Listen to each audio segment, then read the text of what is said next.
화요 말씀 누가복음 3강. 오늘은 세례 요한의 출생이 누가복음 1장 5절부터 25절에 있습니다. 세번역 성경으로 개정개혁인가요? 네, 개정개혁입니다. 예, 예. 원하시는 결제 방법, 네, 주유 금액이나 주유량을 선택, 신용카드 할부 개, 신용카드를 홍선희 자매님이 누가복음 1장 5절부터 25절을 쭉 한번 읽어 주시겠습니다. 네, 누가복음 1장 5절 말씀부터 읽겠습니다. 유대왕 헤롯 때에 아비야 반열의 제사장 한 사람이 있었으니 이름은 사가랴요, 그의 아내는 아론의 자손이니 이름은 엘리사벳이라. 이 두 사람이 하나님 앞에 의인이니 주의 모든 계명과 규례대로 흠이 없이 행하더라. 엘리사벳이 잉태를 못하므로 그들에게 자식이 없고 두 사람의 나이가 많더라. 마침 사가랴가 그 반열의 차례대로 하나님 앞에서 제사장의 직무를 행할세 제사장의 전례를 따라 제비를 뽑아 주의 성전에 들어가 분향하고 모든 백성은 그 분향하는 시간에 밖에서 기도하더니 주의 사자가 그에게 나타나 향단 우편에 선지라. 사가랴가 보고 놀라며 무서워하니 천사가 그에게 이르되 사가랴여 무서워하지 말라. 너의 간구함이 들린지라. 네 아내 엘리사벳이 네게 아들을 낳아주리니 그 이름을 요한이라 하라.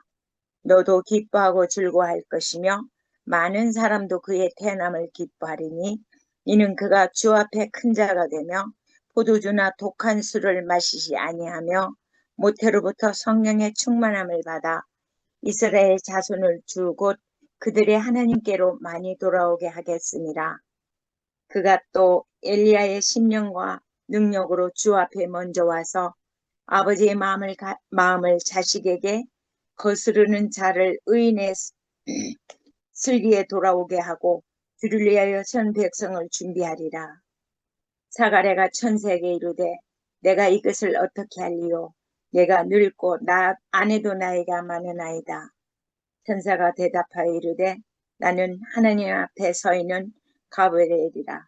이 좋은 소식을 전하여 네게 말하라고 보내심을 받았노라.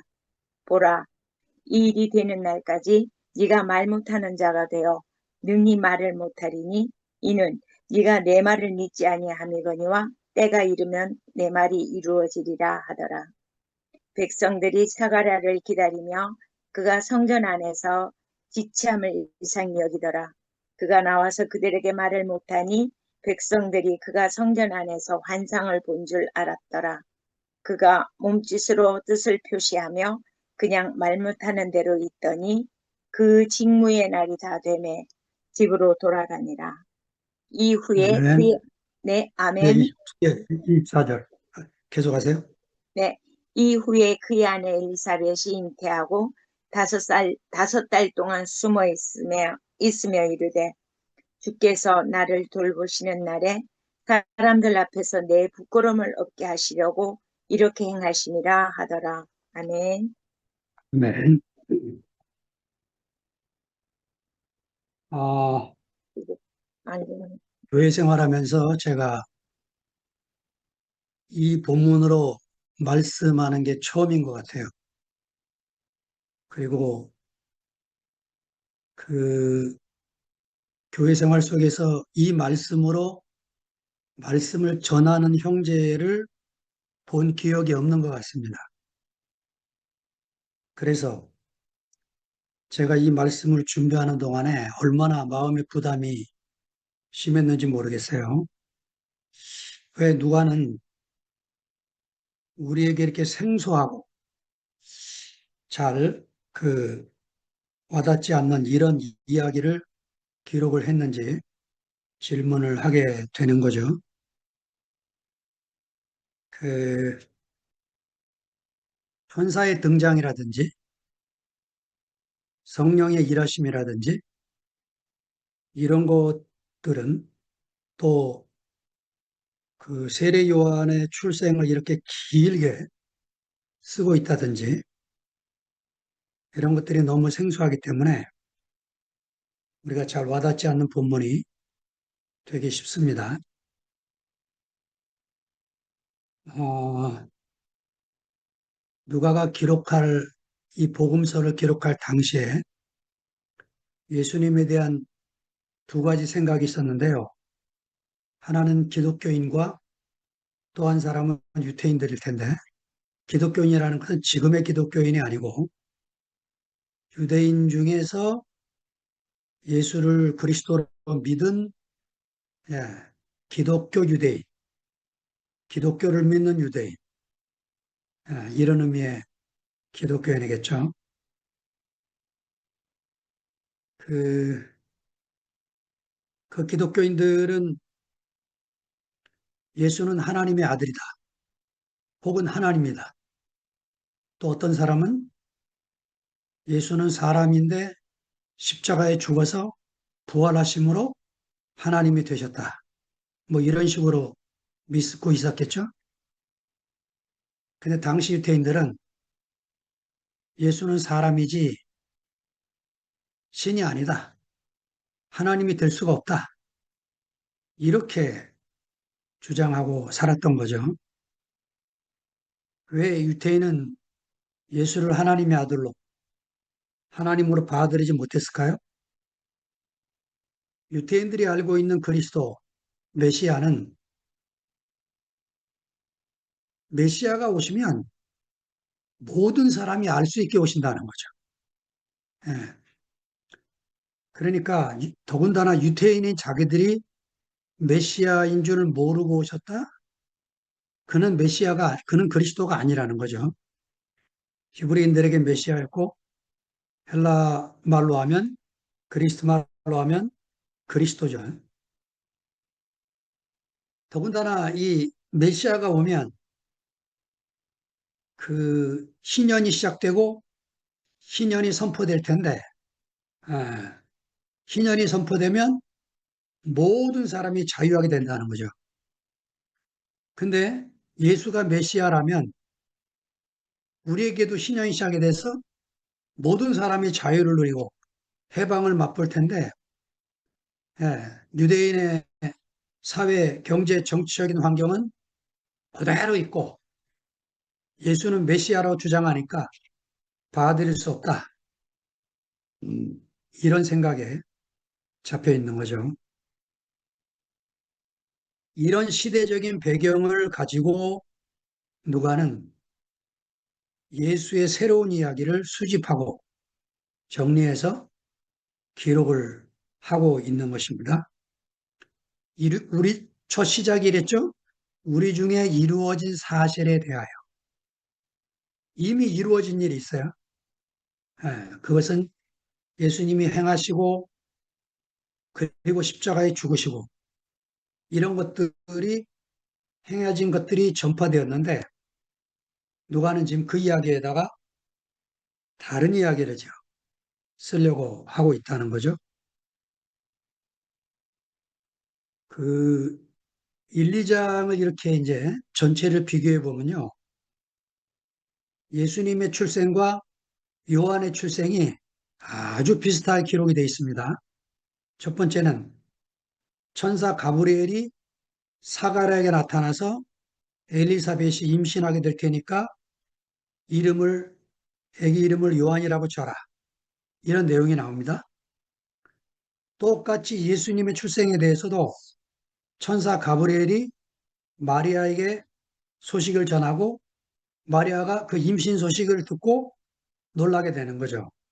그래서 2장에 가보니까 그 예수의 탄생을 한 뒤에 이름을 예수라고 짓고, 네, 그런 광경이 똑같이 지금 나오고 있습니다. 제가 이 누가복음을 읽으면서 정말 감동을 받는 장면은 요한의 어머니 마리아가 임신한 중에 있을 때, 아, 요한의 어머니 엘리사벳이 임신 중에 있을 때 예수의 어머니 마리아가 임신한 상태에서 엘리사벳 이모를 만나러 간 거예요. 언니지, 언니. 어, 언니를 만나러 가서 둘이 교제하는 장면인데 얼마나 놀랍게 누가가 기록을 하는지 예, 계속 읽어도 아주 신기한 장면 같습니다. 그 다음에 이제 사가랴의 창가가 나오고 시므온의 창가가 나오고 마지막에 요한의 성장과 예수의 성장이 기록되어 있는데 세례 요한의 성장을 이렇게 기록합니다. 아이가 자라며 심령이 강하여지며 이스라엘에 나타나는 날까지 빈들에 있었다. 이렇게 기록을 합니다. 예수님의 성장도 2장 40절에 보니까 아이가 자라며 강하여지고 지혜가 충만하여 하나님의 은혜가 그 위에 있었다. 둘 다 자랐다는 거예요. 둘 다 심령이 건강하게 자랐다. 강건해졌다. 이렇게 기록을 하고 있는 거죠. 이거는 다른 복음서에 없는 내용입니다. 마가에도 없고 마태에도 없는 내용을 마태 같은 경우는 천사가 예수의 소식을 알린 게 아니고 그 아버지 요셉이 꿈에 예수에 대한 소식을 꿈에 듣게 되는 거죠.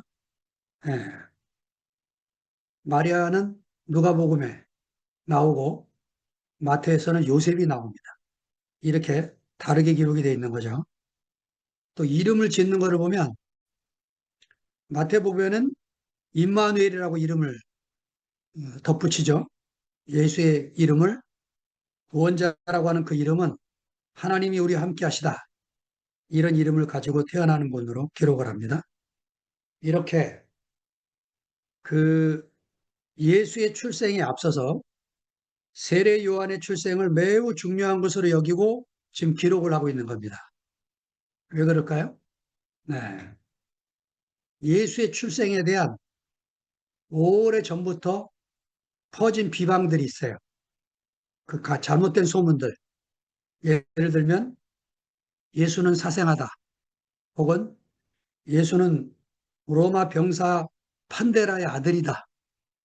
이런 소문이 퍼져 있기 때문에 이런 잘못된 소문을 반박하기 위해서 마태가 먼저 예수는 로마 군인의 아들이 아니고 성령으로 태어난 아들이다. 하나님의 능력으로 태어난 아들이다.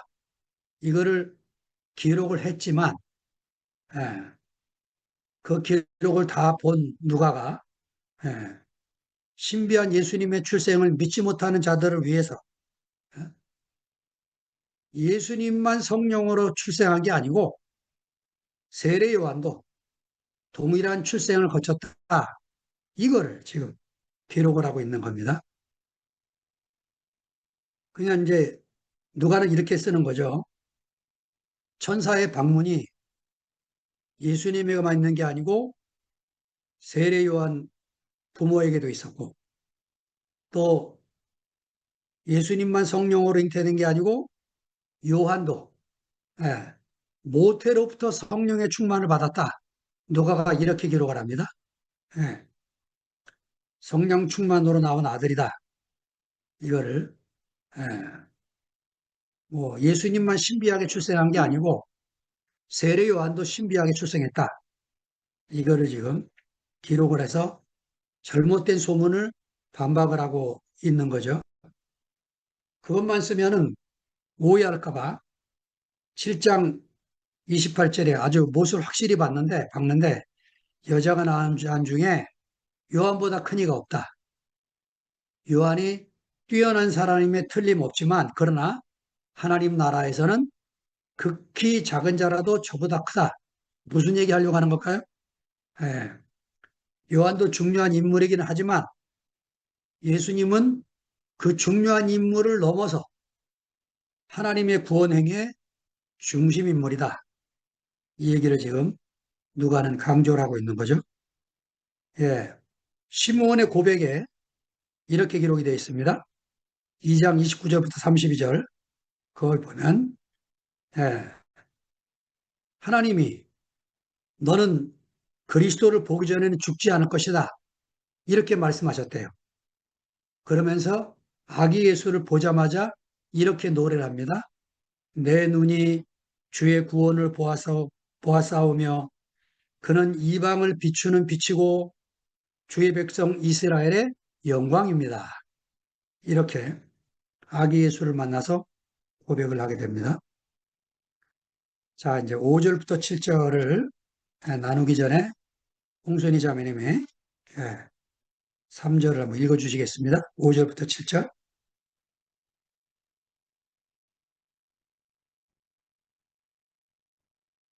마이크 키시고.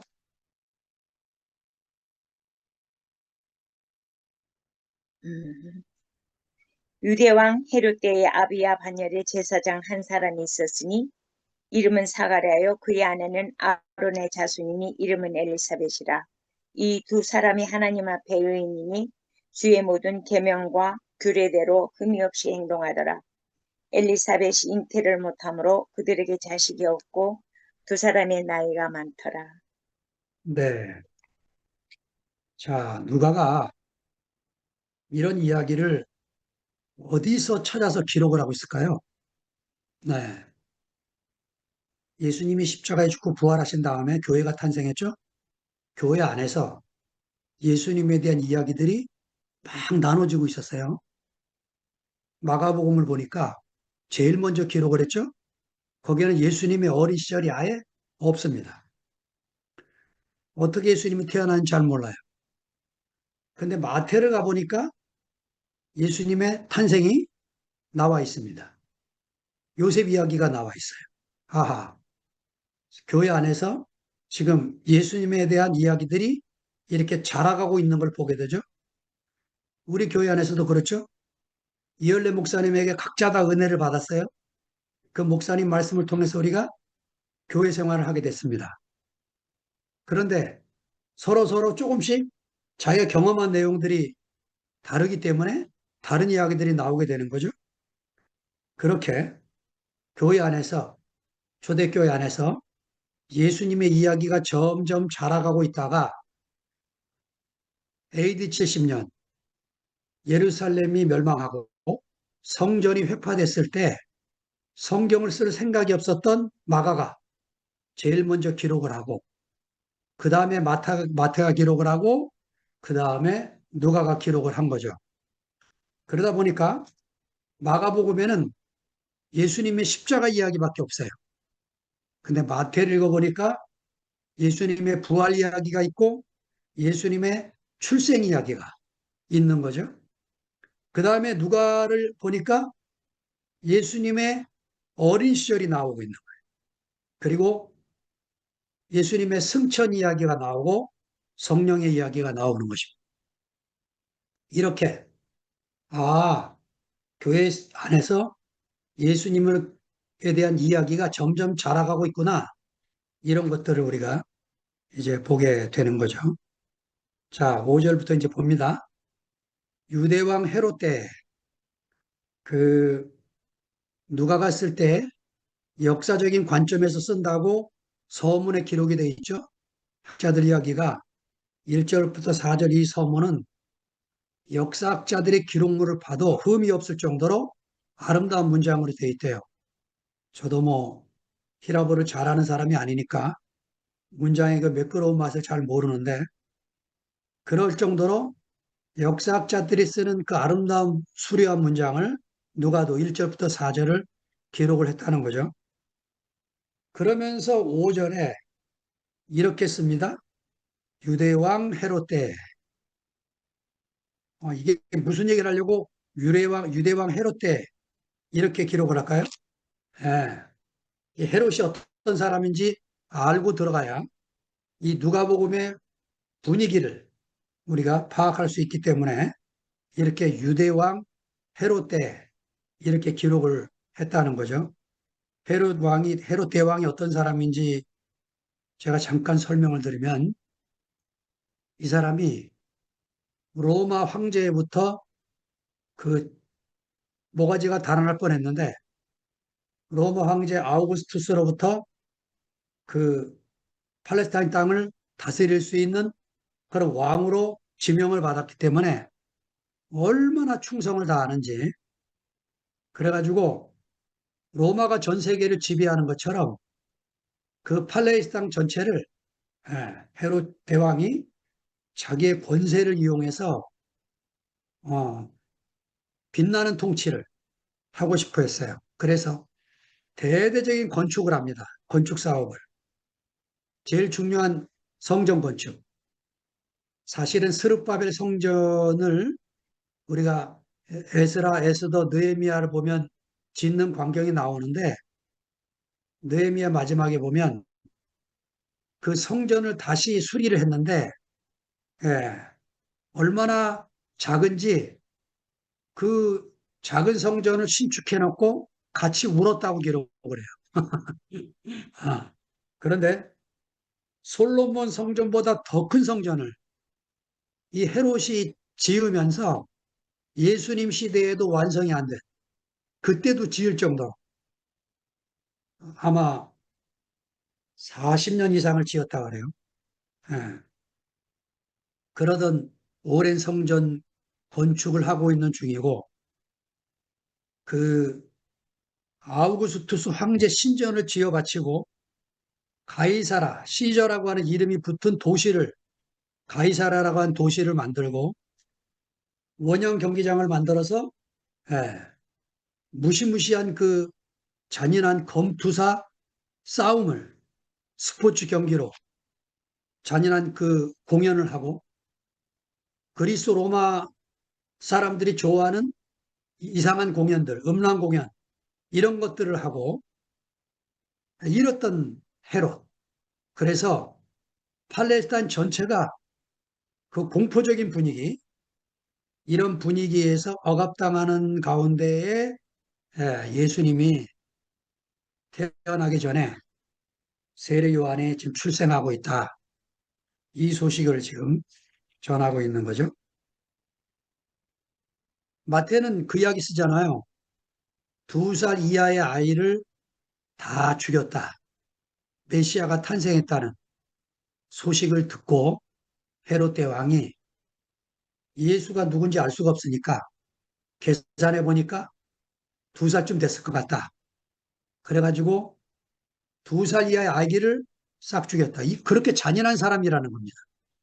그렇게 잔인한 사람의 시대에 지금 예, 두 아이의 출생을 기록을 하고 있는 거죠.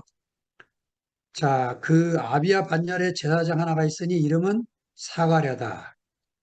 사가랴라는 말의 뜻이 뭐냐면 여호와께서 기억하셨다. 네, 그 사가랴만 기억하시는 게 아니고 저와 여러분을 기억하시는 분이 하나님이죠. 예, 하나님 육신이 없어서 우리처럼 늙으면 기억력이 건망증이 심해지는 그런 분이 아니십니다. 늘 우리를 기억하시고 복된 길로 우리를 인도하시는 분입니다. 그의 아내는 아론의 자손이다. 아론의 자손이라는 말이 뭐냐면 남편이나 아내나 다 제사장 가문이다. 그런 의미죠. 예, 그 이름은 엘리사벳이다. 이 두 사람이 하나님 앞에서 의인이니 주의 모든 계명과 규례대로 흠이 없었다.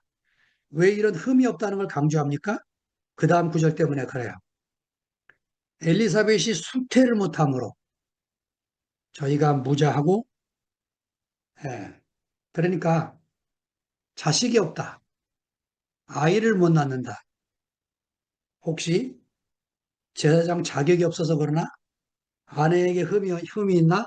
그런 건 아니라는 거죠. 예. 더군다나 이제 나이가 많더라. 이게 무슨 말이에요? 그들이 더 이상 자녀를 기대하기가 힘든 상황이다. 이렇게 분위기를 잡고 있는 겁니다. 자, 8절부터 10절. 홍준희 자매님 또 이어갑니다. 마침 사가랴가 그 반열의 차례대로 하나님 앞에서 제사장의 직무를 행할세. 제사장의 전례를 따라 제비를 뽑아 주의 성전에 들어가 분향하고 모든 백성은 그 분향하는 시간에 밖에서 기도하더니 몇 네, 절까지? 하지만, 예, 예, 하지만, 예. 제사장의 전례, 반열의 차례대로, 뭐 이런 표현이 그, 이 제사장 전례를 알아야 되는데요. 그 역대상 26장 10절에 보면 요 아비야 반열이 여덟 번째 반열로 나와 있어요. 그러니까 그때 당시에 제사장 숫자가 한 8천 명 됐다 그래요. 이 8천 명이 제비를 뽑습니다. 제비를 뽑아서 1년에 24반열, 한 반열에 2명, 그래가지고 24반열을 뽑아서 1년 동안 6개월씩 한 번 담당하고 또 다음 6개월씩 한 번 담당해서 일주일씩 해서 2번을 담당해요. 그래서 1년에 2주 동안을 아침, 저녁 직무 수행을 위해서 성전 안으로 들어가게 됩니다. 여기 나오는 주의 성소는 그 개정개혁에는 성전으로 나와 있는데 이건 지성소가 아니고 그 제사장들이 그 떡상, 금등대, 분향단에 그 향을 붙이고 이 일을 하기 위한 그런 제사장의 역할을 표현하고 있는 겁니다. 자, 그 11절부터 14절 읽어갑니다. 주의 사자가 그에게 나타나 향단 우편에 선지라. 사가랴가 보고 놀라며 무서워하니 천사가 그에게 이르되 사가랴여 무서워하지 말라. 너의 간구함이 들린지라. 네 아내 엘리사벳이 네게 아들을 낳아주리니 그 이름을 요한이라 하라. 너도 기뻐하고 즐거워할 것이며 많은 사람도 그의 태어남을 기뻐하리니. 네, 꼭까지요. 네. 그 주의 천사가 나타났다. 너의 간구함이 들렸다. 무서워하지 말아라. 예, 아마 사가랴가 그 적어도 제사장이니까 자기 필요 이전에 자기 백성을 위한 기도를 했겠죠? 예, 하나님 이스라엘을 해방시켜 주십시오. 그리고는 자기 필요를 또 구했겠죠? 저는 자식이 없습니다. 이렇게 기도를 하면서 하나님을 앞에 기도하고 있는데 천사가 나타난 거예요. 무서워하지 말라고. 예, 네 간구를 하나님이 들어주셨다. 그래서 아들을 낳아줄 텐데 이름을 요한이라고 줘라. 이렇게 말씀을 합니다. 그러면서 너도 기뻐하고 많은 사람도 기뻐할 거다. 기도 응답은 얼마나 우리의 기쁨을 줍니까? 여기 요한이라고 하는 말은 그 히브리어로 요하난입니다. 요하난. 요하난의 뜻은 하나님은 자비로우시다. 이런 뜻입니다. 예, 성경에 자비하신 하나님이 많이 나오죠. 그 구약의 하나님의 자비하심을 이스라엘 백성들이 믿고 살았음에도 불구하고 이스라엘은 패망한 나라가 됐어요. 왜냐하면 그들이 하나님 말씀을 따라 살지 않았기 때문인 거죠. 예, 그러니까 율법은 무엇을 지켜야 하나님의 성품을 누릴 텐데 그 율법을 지키지 못하면 하나님이 주시는 선물을 받을 수가 없어서 하나님과 이스라엘 백성들이 따로 노는 그런 슬픈 운명이 되고 마는 거죠. 자, 그래서 하나님이 이제 율법이 아닌 새로운 대책을 세우셔서 사가라에게 나타나시게 된 겁니다. 자, 15절, 17절 있습니다. 이는 그가 주 앞에 큰 자가 되며 포도주나 독한 술을 마시지 아니하며 모태로부터 성령의 충만함을 받아 이스라엘 자손을 주 곧 그들의 하나님께로 많이 돌아오게 하겠습니다. 그가 또 엘리야의 심령과 승력으로 주 앞에 먼저 와서 아버지의 마음을 자식에게 거스르는 자를 의인의 슬기에 돌아오게 하고 주를 위하여 세운 백성을 준비하리라. 네, 아멘.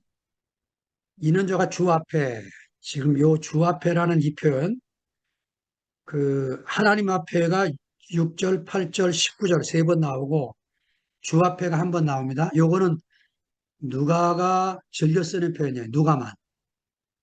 그 라틴어로 코람데오라고 하죠. 하나님 앞에서. 하나님 앞에. 그 저가 누구죠? 아기 세례 요한이 큰 자가 될 거다. 그리고 포도주나 소주를 제가 가진 개혁 성경에는 소주가 나와 있는데 다행히 개정개혁에는 독주로 번역이 되어 있나요? 네, 예, 독한 술로. 독한 술. 예, 네, 포도주나 독한 술을 마시지 아니하며 이 항목은 나시린의 소원 항목에 포함되어 있는 겁니다. 예, 하나님이 구별된 사람으로 만들기 위해서 포도주나 독한 술을 먹지 말라 그랬어요. 레위기 10장 9절에도 나옵니다. 왜 그렇게 나시린의 서원의 세 가지 항목이 있습니다. 술을 금지하고 머리털을 깎지 말고 시체를 만지지 못하겠어요. 부모의 장례식에도 예, 가지 않도록 그렇게 경고를 했습니다. 하나님이 왜 그랬습니까? 그 이스라엘 사회에서 나시린이 하는 역할이 뭐냐? 하나님을 기억나게 하는 사람이에요. 하나님을 기억나게 하는 일을 하게 하시기 위해서 나시린을 뽑은 거예요. 자, 그리스도인이라는 말이 뭡니까? 그리스도인. 그리스도를 기억나게 하는 사람들. 그게 그리스도인이라는 말. 그리스도의 향기를 나타내는 사람. 기독교인, 한자말로. 기독을 표현하는 사람. 이 사람을 말하는 거죠. 자, 엘리야의 심령과 능력으로 주 앞에 앞서가서 올 거다. 엘리야의 심령과 능력으로. 여러분 우리가 앞에 마가나 마태를 읽어본 대로 세례 요한이 엘리야의 심령으로 왔지만 사람들이 엘리야가 왔는 줄을 몰랐어요. 그래서 세례 요한 엘리야의 뒤에 메시아가 올 거라는 사실을 놓치고 말았습니다. 그러니 엘리야의 심령으로는 요한도 몰라보는데 그 뒤에 오는 메시아는 어떻게 알겠어요? 그 뒤에 오는 하나님의 아들 그리스도는 어떻게 알겠습니까? 예. 그러니까 이 사람들이 성경을 문자로 다 알았습니다. 여러분 마태복음 읽으실 때 동방 박사들이 와서 메시아가 어디서 나겠습니까? 이렇게 물었더니 성경학자들을 불러다가 헤롯이 질문하잖아요. 그랬더니 유대 땅 베들레헴입니다. 다 알려줬어요. 그런데 베들레헴에 간 사람은 이방에서 온 동방 박사 세 사람밖에 없어요. 성경을 그렇게 잘 아는 학자들 중에 아무도 그리스도가 탄생했다고 하는 소식을 듣고도 그 마을을 찾아간 사람이 한 사람도 없었다. 예, 이런 겁니다. 그러니까 우리가 성경을 많이 한다 중요한 게 아니에요. 예, 성경 암송을 많이 한다. 성경 구절 많이 한다. 중요한 게 아닙니다. 예, 이 성경에 기록된 하나님의 마음을 만져야 되죠. 예, 너희 안에 이 마음을 품어라. 곧 그리스도 예수의 마음이니 이 마음을 만져야 되는 거죠. 바울이 누가 주를 알아서 주를 가르치겠느냐. 그러나 우리가 그리스도의 마음을 가졌느니라 이렇게 표현했어요. 그러니까 성경을 읽으면서 문자에 매이지 말고 그 문자 뒤에 담겨 있는 그 그리스도의 마음을 우리가 만지고 보는 것이 너무 중요하다. 이 말씀을 하고 있는 거죠. 그, 자, 이렇게 기쁜 소식을 전해주는데, 예, 그 뒤에 보면 17절에 아비의 마음을 자식에게로 거스리는 자를 의인의 쓸기에 돌아오게 하고 이거는 말라기서 4장 5절을 인용을 하고 있는 겁니다.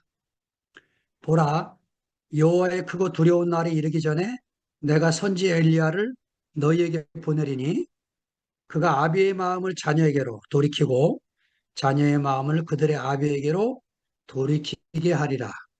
예. 구약성경 마지막 책에 이 예언이 기록됐고 400년 뒤에 예, 이 누가복음이 기록돼서 예, 바로 그 말라기의 예언이 예수님과 세례 요한을 통해서 이루어지고 있음을 기록을 하고 있는 거죠. 그 아비의 마음을 자식에게로 누가 가지고 왔습니까? 세례 요한이, 예수님이.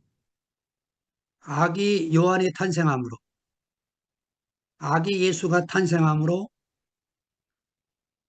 하나님 아버지의 마음을 자식인 이스라엘 백성에게로 가지고 왔어요.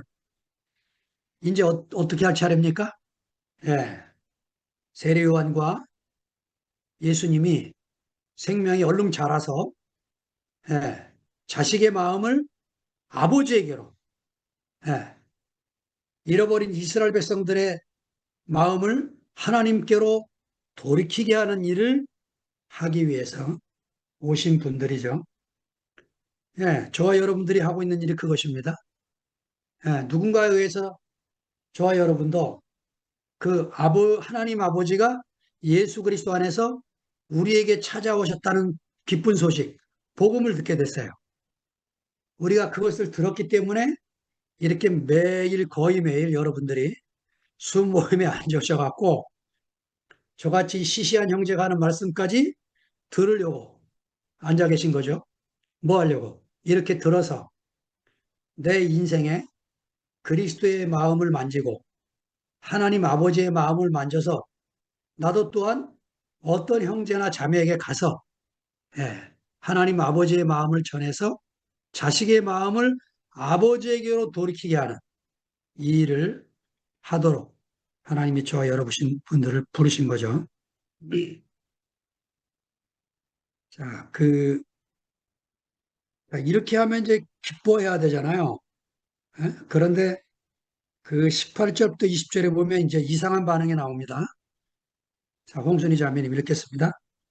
사가랴가 천사에게 이르되 내가 이것을 어떻게 할리요? 내가 늙고 아내도 나이가 많으니이다.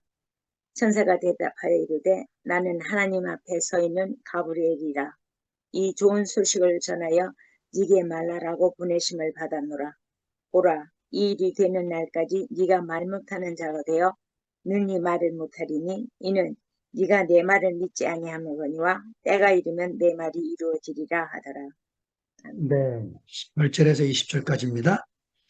자, 나는 가브리엘이다. 천사가 이름을 밝힙니다. 예. 이 구약에 나와요. 가브리엘이라는 천사 이름이. 그 가브리엘이라고 하는 천사는 하는 일이 뭐냐? 기쁜 소식을 전하고 다니엘서에 보니까 그 마지막 때 종말의 이야기를 이 비밀한 계시를 백성들에게 전하는 역할을 가브리엘 천사가 합니다. 천사 이름이 성경에 또 하나 나와요. 미가엘 천사라고 있어요. 이 미가엘 천사는 전쟁을 수행하는 천사입니다. 그 천사들이 이름이 다 있나 봐요. 하는 일이 각각이고. 예. 자, 그 다음에 이건 뭐 중요한 게 아니니까 제가 찾아보니까 제가 어느 책에서 찾아왔는지 모르겠는데 틀린 이야기입니다, 이게. 그건 그냥 넘어가시고. 보라, 말을 못하리니. 보라, 이 일에 되는 날까지 내가 벙어리가 되어 능히 말을 못하리니. 저는요, 처음에 이 부분을 읽을 때, 야, 이거 뭐 천사가 좀 심한데 그랬어요. 왜냐? 지금 그 천사가 엘리사벳이 아들을 낳을 거다 그럴 때 사가랴가 한 말이 이거밖에 없어요. 내가 이걸 어떻게 알겠습니까? 나도 늙었고 아내도 나이가 많은데 어떻게 이런 일이 일어날 수가 있겠습니까? 이게 큰 잘못이 아니잖아요. 이렇게 말하는 게. 사실은 마리아도 이렇게 대답했거든요. 지극히 크신 이의 능력이 너를 덮을 텐데 네가 아이를 낳을 거다. 이랬더니 뭐라고 말합니까? 마리아도 34절에 가보면 저는 남자를 알지 못합니다. 어찌 이런 일이 있겠습니까? 똑같이 대답을 했어요. 어? 똑같이 믿을 수가 없어서 똑같이 대답을 했다고. 근데 천사가 사과라는 믿음이 없는 대답을 했는데 너 이 소식을 듣고도 반응이 그러냐? 앞으로 이 일이 이루어지기 전까지 너는 벙어리가 돼서 말을 못하게 될 거다. 아, 왜 이렇게 하셨을까? 아, 아주 처음에 이해가 안 됐습니다. 그리고 이제 누가 이것을 왜 썼을까 생각을 해보니까, 네. 마리아의 믿음을 돋보이게 하기 위해서 그 앞에 사가라의 믿음이 없음을 대비시키는 거죠. 그래서 그 처녀가 잉태해서 아들을 낳는다는 어? 이 말을 마리아가 받았을 때에도 결국은 주의 계집종이오니 주의 말씀대로 이루어지다 하고 이 순종하는 믿음, 이것을 돋보이게 하기 위해서 누가가 이런 장치를 기록해 놨다는 거죠. 네, 제가 요까지만 하겠습니다. 40분에 딱 끝내겠습니다. 뒤에는 다음 주에 나누도록 하겠습니다.